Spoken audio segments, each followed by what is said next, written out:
Nous sommes en ligne à présent avec Denis Jacob. Vous êtes secrétaire général du syndicat Alternative Police. Bonjour.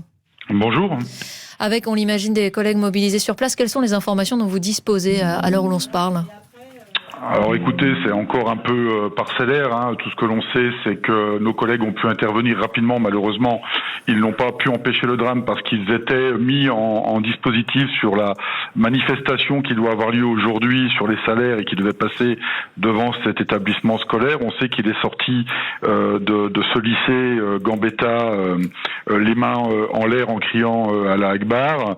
Nos collègues sont intervenus pour l'interpeller. L'un d'entre eux a utilisé son taser pour le neutraliser. On sait qu'il était avec un frère. Alors on ne sait pas si le frère était sur place au niveau du lycée Gambetta ou s'il était devant un autre établissement scolaire, mais en tous les cas, il a pu être également interpellé. On sait malheureusement qu'un professeur a été tué et qu'il y a au moins 2 personnes qui ont été blessées. Est-ce que vous avez la confirmation que, en tout cas, au moins pour ce qui concerne l'auteur des coups de couteau, il s'agirait d'un ancien élève de ce lycée Gambetta ? Alors, je ne sais pas du tout, j'ai pas cette information.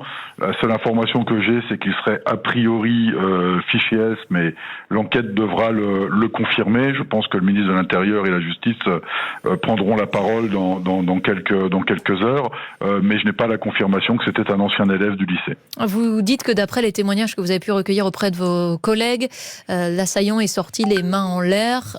Il n'a pas tenté de s'en prendre aux forces de l'ordre au moment de son interpellation ?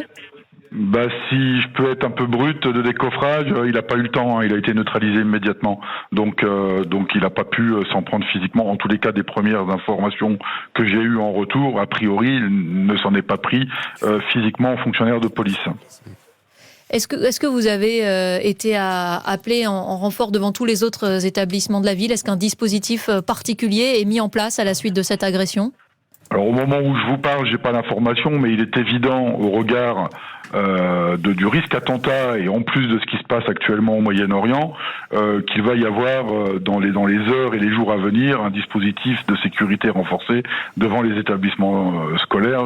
Ça ne pourrait pas être autrement, comme le ministre de l'Intérieur l'a déjà annoncé pour la sécurisation des lieux de culte en France depuis ce qui s'est passé en Israël. Avec déjà 10 000 policiers et gendarmes mobilisés sur le territoire. Tout à fait, c'est ça, oui, complètement. En ce qui concerne ce drame et donc cette agression à Arras qui a fait, donc on le rappelle, un mort, est-ce que vous avez des informations également concernant les blessés ? Nos informations nous font penser qu'il ne s'agit pas d'élèves, mais plutôt d'enseignants. Vous pouvez nous le confirmer ?